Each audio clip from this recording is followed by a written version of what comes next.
Fidèles téléspectateurs et téléspectatrices de la télévision Montagne, bonsoir. Bienvenue dans votre émission Art Pluriel. Comme vous le savez, cette émission se consacre exclusivement à la promotion de l'art, de la culture, du tourisme, mais aussi de leurs acteurs. Alors ce soir, nous recevons pour vous sur ce plateau un des précurseurs du cinéma guinéen. Il répond au nom de Eladj Alseni Tunkara. Il est scénariste, réalisateur de profession. Avec lui, nous aurons la chance de parler de sa carrière dans le cinéma. Bien évidemment, de parler aussi du cinéma guinéen en tant que cinéaste réalisateur. Il est sur ce plateau avec moi. Eladj, bonsoir à vous. Bonsoir. Bienvenue dans l'émission Art Pluriel. Je vous remercie. Comment est-ce que vous êtes venu au cinéma? Je suis venu dans le cinéma par hasard en 78. La Guinée a eu son indépendance en 58, donc vous faites partie des premières personnes qui ont eu à avoir des réalisations cinématographiques sur le marché guinéen. Oui et non. J'ai commencé à faire des films en 1981, je crois. On m'a donné une caméra, de la pellicule, pour aller me lancer dans la nature. J'enseignais à Fria. Lorsqu'on m'a découvert quelques petits talents de metteur en scène, puisque moi je fais du théâtre avec les élèves que j'enseignais. Et c'est comme ça que le ministre Béhanzin m'a coopté pour venir vers le cinéma. Il pensait au départ m'amener vers la télévision. Je lui ai dit que je préférais autre chose que la télévision. C'est comme ça que je suis venu vers le cinéma. Déjà, on a détecté un talent en vous, un talent d'un cinéaste, vu que vous écriviez. Est-ce que c'est des scénarios que vous avez eu à les proposer pour qu'on vous copte et qu'on vous envoie dans le cinéma? Non. À l'époque, j'enseignais tout simplement en Fria. Et le secrétaire général de l'OU, c'était Courtois Dame, je crois, devait y faire une visite officielle. On nous a demandé d'écrire une pièce et de la monter rapidement. On m'a confié cette tâche. C'était très complexe, vu le temps qui m'était imparti, vu aussi que je n'avais pas d'acteur professionnel et que moi-même je n'étais pas un professionnel. Cependant, je me suis penché pendant une dizaine de jours pour écrire une fresque sur la période coloniale, notamment la traite des Noirs, que j'ai fait représenter par l'ensemble, ou presque ensemble, des élèves de mon établissement. C'est ce qui a valu à M. Béhanzin de demander à ce que je vienne vers son département, qui était à l'époque le ministre de l'Information et de la Culture. Voilà, c'est comme ça que je suis venu. Donc vous l'avez compris un petit peu, lui il qualifie cela de hasard du fait qu'il est venu dans le cinéma, mais déjà un talent, c'est parce que vous écriviez et vous avez eu à proposer quelque chose de conséquent qu'on vous a proposé de venir dans le monde du cinéma. Parlons un petit peu, vous dites que c'est en 81 que vous avez pris une caméra pour une première fois pour réaliser un film. Peut-on savoir quel est le film par lequel vous avez débuté alors votre carrière proprement dite dans le cinéma? C'est un film qui n'a jamais été monté, qui n'a même pas été développé. Mais j'avais envie de connaître, de pratiquer, et de faire pratiquer une caméra. J'ai demandé à la direction de me donner cette opportunité. C'était un reportage. On m'a permis, on m'a donné de la pellicule, un caméraman, un véhicule, des per diem. On m'a dit, ben, vas-y, lance-toi et tu vas voir si tu arrives à développer un jour, ben, ça sera une petite expérience. Peut-on savoir un petit peu de quoi parlait ce film qui a été votre première expérience, même si au fait vous dites qu'il n'a pas été monté, de quel sujet traitiez-vous dans ce... Ce n'était pas un film écrit, c'était un reportage. Comme il y avait souvent toutefois en Guinée des événements culturels, non culturels, des événements de tout genre, qu'on essayait de garder sur pellicule. Donc c'est dans ce cadre-là qu'on m'a donné de la pellicule. Je me suis lancé dans l'eau. Et puis, le seul film auquel, enfin, le seul événement sur lequel je puis vous parler, c'était Fescora. Il y a eu Fescora ici aussi. Une randonnée de tous les jours de Cora, de la Guinée-Bissau, du Sénégal, de la Gambie. Et là, on m'a confié aussi cette tâche. J'ai voulu faire un film sur la Fescora. J'ai fait, c'était à l'époque, c'était piloté par la cellule de l'UNESCO. Je me suis acquitté de cette tâche. La vidéo était déjà venue en Guinée. J'ai fait des belles images. J'allais faire un bon petit film, mais malheureusement, on m'a coupé l'herbe sous les pieds et le film n'a jamais été monté par moi. Vous nous expliquez qu'est-ce qui a été à la base un petit peu du fait qu'on vous dépossède de ces films et de les confier à d'autres personnes? C'est difficile à dire. Il est vrai que c'est frustrant. Tout est-il que c'est frustrant. J'étais frustré. Puisqu'on ne m'a pas laissé aller jusqu'au bout. Mais c'est pas grave, je m'en suis jamais plaint. Pour moi, ça fait partie de la nature des choses. Des petites jalousies, ça peut arriver. On va aboutir quelque chose. On se dit, bon, pourquoi ça ne serait pas moi? Pourquoi lui? C'est pas grave. Ça s'est passé comme ça. Bon, j'ai passé. C'est fini. Pour moi, c'est fini. Ça n'était pas un problème. Et ça, c'était les premières expériences. Alors, vous êtes venu au cinéma par hasard, vous le disiez tout à l'heure. Est-ce que du fait que vous êtes venu au cinéma, vous êtes limité là ou bien est-ce que vous avez eu à faire des formations qui sont liées un petit peu à ce domaine que vous êtes en train d'exercer aujourd'hui? Ah oui, et j'ai fait des formations. Je suis venu par hasard, mais dès lors que je suis venu par hasard et que j'ai choisi là où je vais atterrir, il fallait que je m'accroche et que je travaille dur. Aussi bien sur le plan expérimental que sur le plan théorique. C'est comme ça qu'en 1987, il y a eu appel, le ministère de la Coopération française a fait un appel à scénario. J'ai présenté le mien, ce qui m'a amené en formation de réalisateur à Ouagadougou, qui s'est soldé par un film expérimental, un film d'étudiant, de machin, de stage, avec lequel je suis allé ensuite d'ailleurs au festival de Carthage, et qui, je crois, cette année même est parti. On a envoyé au festival de Tananarive. Bon, il s'appelait M233. M233.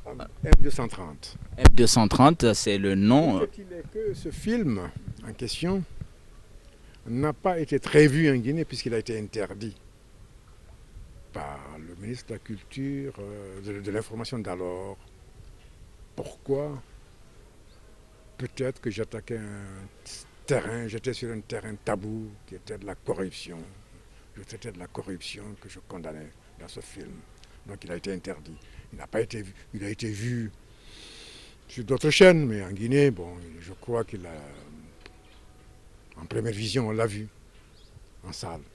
Peut-être qu'on aura la chance un jour de voir ce film sur les petits écrans, chers téléspectateurs et téléspectatrices. Vous le comprenez, il a été censuré à l'issue de la réalisation de ce film de stage, on peut le considérer ainsi, qui est intitulé M230, qui traite un petit peu de la corruption dans le milieu de l'administration. Alors, est-ce que ça a été, vous vous êtes limité là ou bien vous avez eu à faire d'autres œuvres? À partir de là, je me suis davantage accroché. Il me fallait me battre. Je suis allé... j'ai fait des productions avec la télévision slovaque qui malheureusement ont été données pour vision au président Conté à l'époque. Il les avait stockés dans son bureau. Son bureau a été bombardé et toutes les pellicules sont parties en fumée. Notamment, j'avais là dans ce lot les funérailles du président Sékou Touré et une série agricole que j'avais fait avec la télévision slovaque. Bon, évidemment, en Slovaquie, ces films existent. Il suffit des moyens pour aller les chercher, les trouver. Ils étaient montés, ils étaient finis. Bon, je pense que les générations suivantes, les générations futures vont le rechercher, qu'un jour il y aura une cinémathèque nationale, et que tous ces films vont être récupérés, retravaillés, et qui constituent un patrimoine national. Évidemment, on peut dire ici que vous n'avez pas eu des débuts faciles parce que les 2 premiers films que vous avez eu à réaliser n'ont pas été montés. Et voilà un film que vous avez eu à faire qui a été censuré, victime de censure. D'autres films aussi que vous avez eu à faire que le public guinéen n'a pas eu la chance de voir parce que réellement il y avait eu d'autres problèmes. Est-ce qu'on peut dire que vous n'avez pas eu des débuts faciles dans ce métier? Dans ce métier, les débuts ne sont jamais faciles. C'est certainement le moment le plus contraignant, mais il faut s'accrocher quand l'on veut réussir. Et j'ai fait d'autres formations, ce n'est pas que Burkina Faso, j'ai eu aussi une bourse de la CCT, j'ai eu une bourse du ministère de la Coopération française à Paris, ou de scénariste. La CCT aussi, j'avais des projets qui ont marché et qui m'ont valu des formations sur le tas. Bon, à partir de là, de toutes les façons, j'ai fait... je suis battant de toutes les façons. J'ai fait des films qui sont vus ici même, notamment la RTG. J'ai fait en 2002, je crois, ou en 2001, Guinée porte ouverte, une tour de la Guinée, sur le tourisme, sur l'économique, les mines et tout et tout. Un film de 18 minutes qui a été très bien apprécié. C'était financé par le PNUD. J'ai fait aussi en 2001 la pêche traditionnelle en Guinée, en 13 minutes, qui est aussi ici, que j'ai en VHS. Et d'autres films, Bon, tout dernièrement, je me suis lancé aussi dans une autre aventure lorsque j'étais à Fria, que j'ai visité Fria.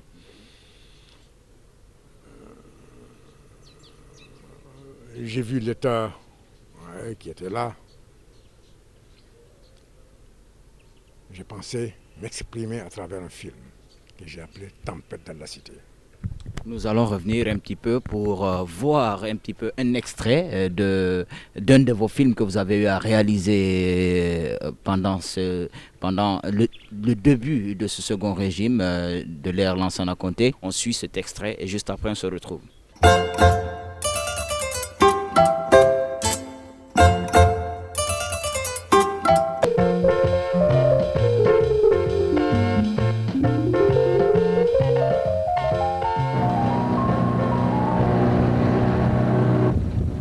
Les océans recèlent des ressources innombrables et insoupçonnées.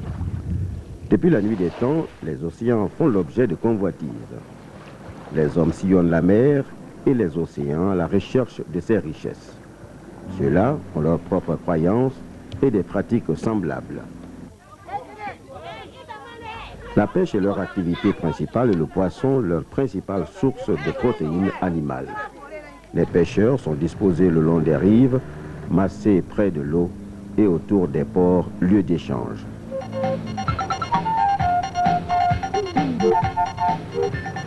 Les côtes de la République de Guinée, qui est adossée à l'océan Atlantique sur 300 km, regorgent de poissons de diverses espèces. On y trouve aussi divers fruits de mer, oursins, huîtres, crabes et autres crustacés d'une haute valeur nutritive.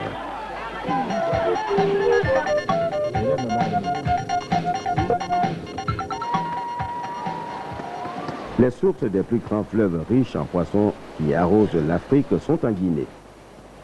Une même condition générale caractérise les pêcheurs, le contact avec l'eau. Sur le littoral, pêcheurs Baga et Soussou sont basés près des débarcadères, alors que le long des fleuves, les pêcheurs Somono sont soumis au gré des crues et décrues des fleuves qui les obligent à se déplacer selon les saisons et les courants d'eau. En dépit de ces différences, l'eau constitue pour eux tous un cadre psychologique, un élément actif et une donnée capitale de leur vie.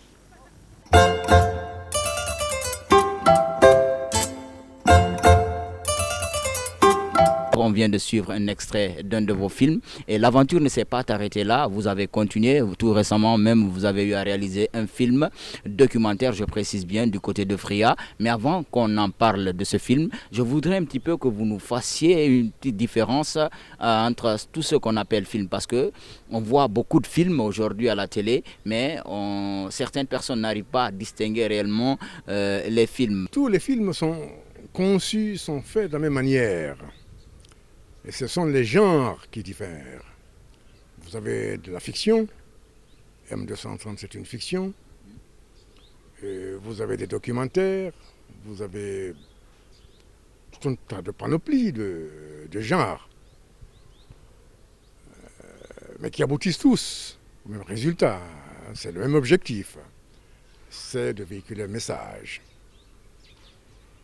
Il y a une intention qui est derrière chaque projet, chaque film. Il y a un message concomitant. Au départ, on part d'une intention première, le pourquoi on veut réaliser tel film, tel projet. C'est une aventure, c'est des aventures que l'on fait. Et chaque projet est porté par personnel, puisque on n'est pas seul à faire un film, on est nombreux. Et au départ, il y a une personne qui porte le projet. Parlant de cinéma, aujourd'hui le cinéma est considéré comme le 7e art. Un petit peu, pouvons-nous savoir pourquoi on qualifie le cinéma du 7e art? Ben, c'est pas compliqué. Vous savez, le 7e art, le cinéma est effectivement un 7e art, parce que dans le cinéma, dans un film, il y a pratiquement tous les autres corps du métier. Vous avez la peinture, vous avez la sculpture, vous avez le dessin, vous avez le théâtre. Ça englobe tous ces métiers, tous ces corps de métier qui sont des arts aussi, des arts vivants, des arts vivants et non vivants. C'est pour cela qu'on l'appelle le 7e art. C'est d'abord une industrie. Mais c'est aussi un art. Professeur au niveau de l'Institut supérieur des arts de Guinée, où vous enseignez, je crois bien, la scénarisation et la réalisation. Alors un petit peu, comment est-ce que vous parvenez à joindre le métier d'enseignement à celui de cinéaste, car je sais que vous continuez à exercer ce métier, parce que tout récemment, on reviendra parler de cela, de la réalisation de ce film documentaire que vous avez eu à faire du côté de Fria. Eh bien, à Dubreka, à l'Institut des Arts, je suis un vacataire. On a besoin de mon expérience, on a besoin de mes connaissances, tant soit peu, pour participer à la formation des jeunes cinéastes qui sont en formation dans cet institut. C'est pour ça que j'y suis, sinon moi je suis à la retraite. Mais vacataire, bon, je passe mon temps à leur livrer certaines de mes connaissances. Et ça me passionne, puisque ce métier me permet en même temps de maîtriser certaines pièces de cet art qui n'est jamais suffisamment connu, même des plus grands réalisateurs. Tous les jours, il faut apprendre quelque chose, ça apporte quelque chose. Donc c'est pour ça que ça me passionne. Je suis heureux et je pense que mes étudiants aussi qui sont là-bas sont heureux de l'enseignement que je leur donne, sont contents de l'enseignement que je leur donne, que je leur livre. Okay, c'est vrai qu'aujourd'hui, il y a 10 ans de cela que l'Institut supérieur des arts de Guinée a été fondé. Est-ce que vous ne rencontrez pas un petit peu de difficultés dans la restitution de votre savoir vis-à-vis de ces jeunes? Que si, oh que si. énormément de difficultés, puisque ceux qui viennent en général ont un niveau assez bas. Ce qui fait que... Et ils ne lisent pas. C'est un drame.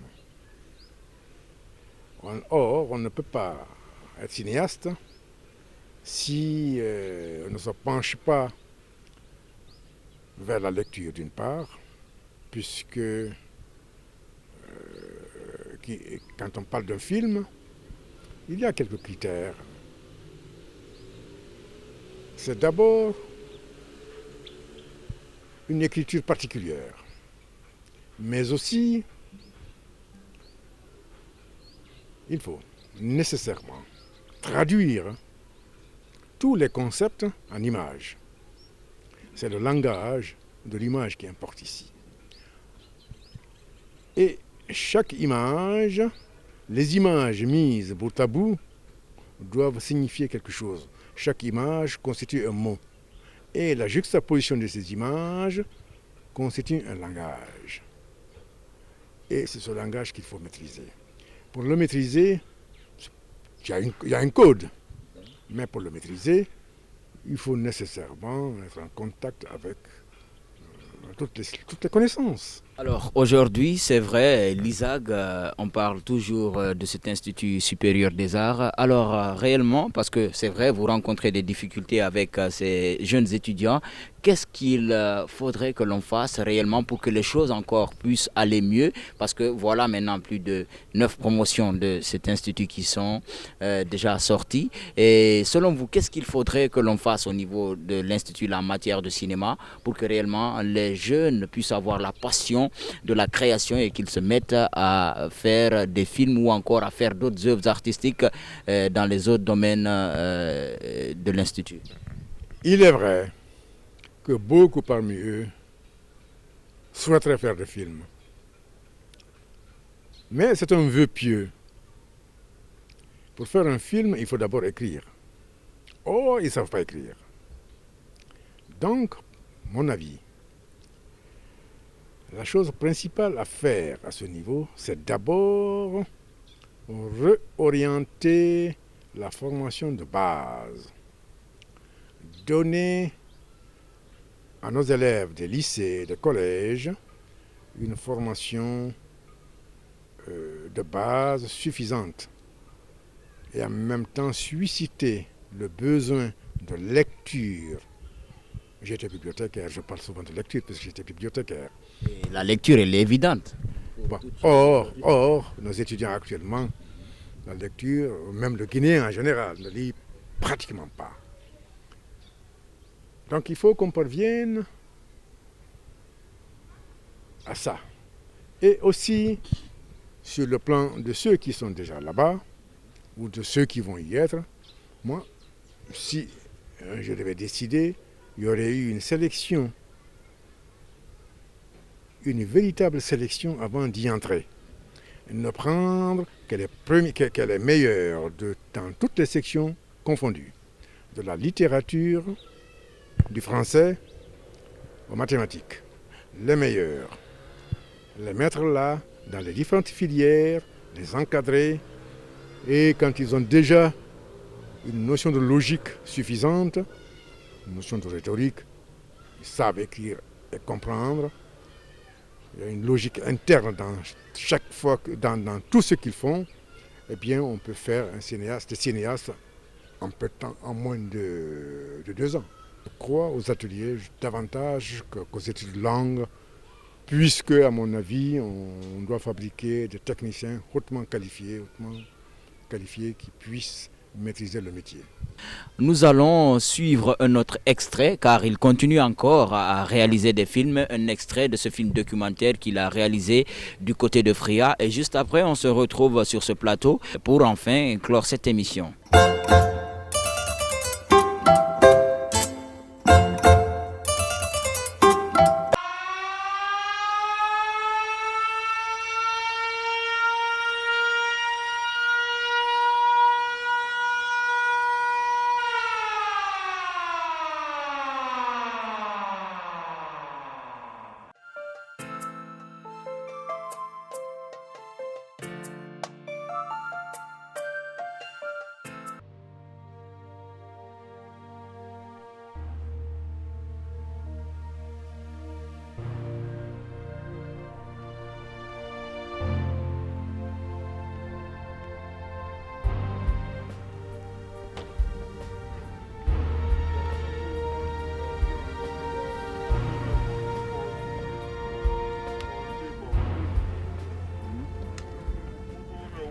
Fria, ville sinistrée, meurtrie, est située à 160 km de Conakry.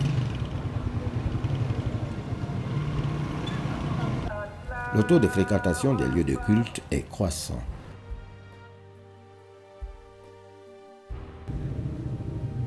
Lieux de refuge, ils sont aussi des lieux où la mendicité est quotidienne. On y implore la grâce divine. Les 50 000 habitants du centre urbain sont dans une situation difficile.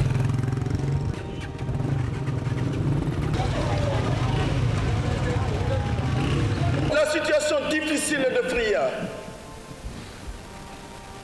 que ce qui faisait le prestige de Fria hier, l'usine, et bien que cette usine redémarre, pour que la joie qui a déserté les cœurs revienne à flot dans les vies de tous les habitants de Fria. Nous t'offrons l'avenir incertain de notre usine. Les pères de famille déboussolés, où trouver à manger? Il faut hypothéquer les postes téléviseurs, revendre les lits. Question de trouver les moyens pour la scolarité des enfants, pour les soins apportés à la famille. En un mot, aujourd'hui plus que jamais, Fria vivote.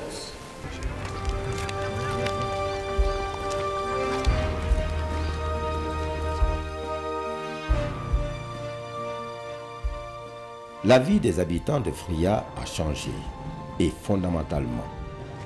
Les habitants de Zeuvré connaissent le phénomène de l'obscurité. Les lampes tempêtes, les lampes torches constituent leur seul moyen d'éclairage.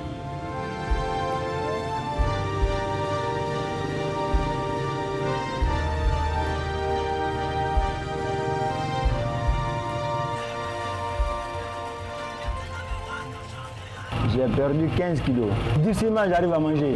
Parce que ça fait bientôt 2 ans, je n'ai pas de travail et je n'arrive pas à nourrir ma famille.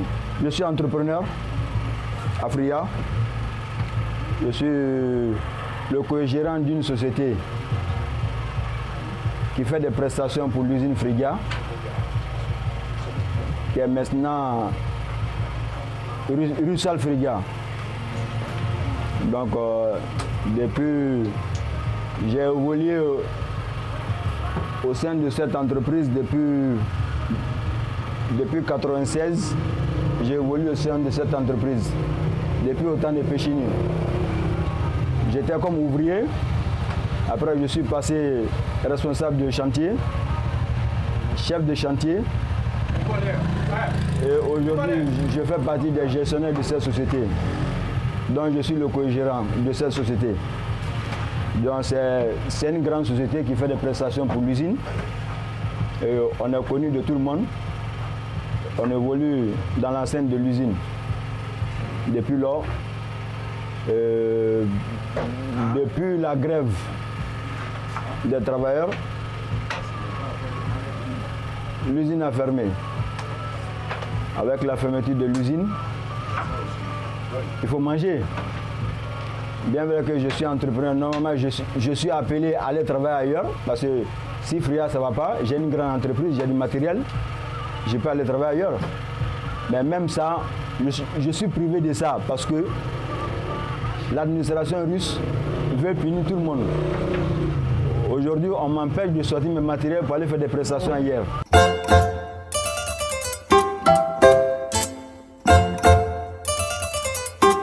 On vient de voir un extrait de ce film documentaire que vous avez réalisé sur Fria. Alors, est-ce qu'on peut savoir qu'est-ce qui vous a motivé, qu'est-ce qui vous a poussé vers la réalisation de ce film?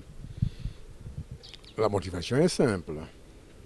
Tout Guinéen est sensible à ce qui se passe dans son pays. C'est mon pays, la Guinée. Fria, j'ai exercé à Fria, j'ai travaillé à Fria. Je suis sensible à ce qui arrive à Fria. Il faut témoigner pour l'histoire. On en a besoin. D'où est-ce que vous puisez toute cette inspiration qui vous pousse à réaliser ce genre de film?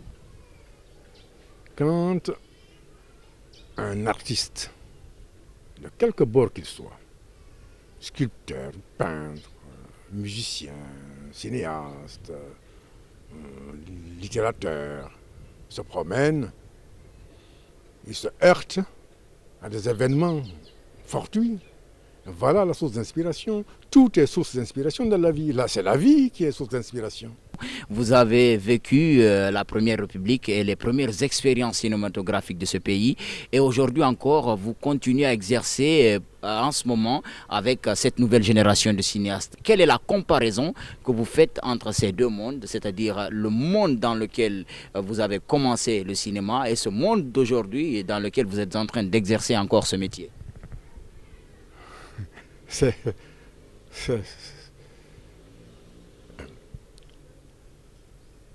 comparer n'est pas simple. Dans la Première République, il y avait des facilités, certes, des difficultés aussi. C'est inhérent à la nature humaine. Quand vous avez un projet qui rentrait dans le cadre d'une certaine politique, il était automatiquement financé. C'est vrai. Maintenant, pour trouver une source de financement, c'est la croix et la bannière. Bon, peut-être que je vais dire que ceux-là qui finançaient tout avaient une certaine culture qui leur permettait de comprendre que le cinéma est un art sur lequel il faut compter, qui permet, qui participe à l'éducation, à la formation des masses. Maintenant, bon, on s'en fout, quoi. Chacun fait ce qu'il veut. La formation ne nous intéresse pas. L'éducation des masses ne préoccupe pas. Or, c'est là l'essentiel. Il faut former, il faut éduquer, il faut faire passer des messages. Peut-on dire aujourd'hui que l'art et la culture en Guinée est en train de mourir à petit feu, que l'art et la culture en Guinée est marginalisée? Parce que c'est vrai, quand on ne parle pas de création, quand les créateurs ne sont pas accompagnés, comment est-ce que vous voyez cela? Écoutez, l'accompagnement est une chose. La création artistique en est une autre. Il est vrai que les créateurs, l'art n'est pas accompagné et même abandonné. C'est une vérité. Mais je ne pense pas aussi qu'on puisse financer dans le néant. Il faut un projet bancable qu'il faut financer. Il faut des projets bancables qu'il faut financer. Mais on aime beaucoup bavarder en Guinée. On raconte des blablabla. Il n'y a pas d'argent, on ne finance pas, c'est ceci. C'est vrai. Mais ce n'est pas tout. Est-ce que vous avez proposé des projets? Mais aussi la part de l'autorité, la part de ceux qui possèdent l'argent. Et je leur demande de faire confiance au cinéma. Je leur demande d'organiser ce secteur. Il y a peut-être des gens qui ont des projets, mais vers qui se tourner? Quand vous avez un projet, vous le balancez et qu'il reste dans les tiroirs, c'est décourageant. Donc il faut se lever, chercher par soi-même, et essayer de faire. À la longue, on se saisira de la balle sur le bon, au bon, pour pouvoir financer les différents projets. Mais il faut un départ. Et je veux faire partie de ceux-là, de ces pionniers, de ces enfants terribles. À tous ces fans de l'art et de la culture en général, mais du cinéma en particulier, quel est le message que vous avez à leur lancer dans le but de rehausser encore la culture guinéenne? Premièrement, personnellement, j'ai un projet qui est déjà mûr, que j'aimerais bien, d'ici le festival prochain de Ouagadougou, de Carthage, que je l'ai fini. Et le message que je vais lancer, c'est que un film, on peut prendre des actions dans un film. Vous, journalistes, vous pouvez mettre quelques petits millions si vous les avez dans un film. Ça booste déjà. Ça aide à la production. Chacun peut participer. On peut aider financièrement, on peut aider matériellement, on peut aider même moralement les cinéastes à vouloir faire des films. On sort beaucoup d'étudiants. Comment ils vont se lancer? On les retrouve dans les radios, dans ceci, dans cela. Il faut leur donner une plateforme pour pouvoir faire des films. Il y a tellement de choses à dire. Il y a tellement de projets à monter et qui vont aider et qui vont faire connaître la Guinée. Ce ne sont pas ces paroles, ces discours creux, ces grandes gueules qui parlent. Non, il faut tout simplement montrer la Guinée à travers ses productions cinématographiques. Ce ne sont pas des discours. Merci Elhadj. C'est moi. Je vous dis merci. Fidèles téléspectateurs et téléspectatrices de la télévision Montagne, voici comment s'achève ce numéro d'Art Pluriel de ce soir. En tout cas, ça a été un plaisir pour moi de vous savoir très nombreux derrière vos petits écrans, derrière la caméra. Vous aviez Mamadou Salifou Silla, voilà, à la réalisation de cette émission, David Diatara, l'indépendant, tout en espérant vous retrouver la semaine prochaine dans un autre numéro d'Art Pluriel. Je vous souhaite une excellente soirée en compagnie de nos programmes. Bye bye, à bientôt.